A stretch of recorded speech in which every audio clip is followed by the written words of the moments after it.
Hello everyone, how to Tots back with another new video, and in this video I'll guide you how to create the room on Voya chat voice and app. So you can create your room, but like you can create voice room, game room, live video room. So first of all you need to open your app, then tap here the middle of your application, this one, and you can see here live. Simply tap here.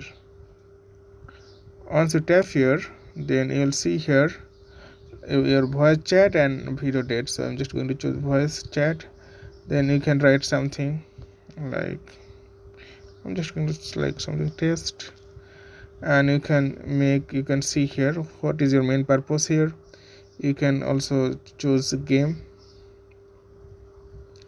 and you can change your background image here. There are a lot of theme. You can make this room log expect for the room owner, room administrator, invite only person, and you have to choose or select how many person you want in your room. You can do it voice and video dating also.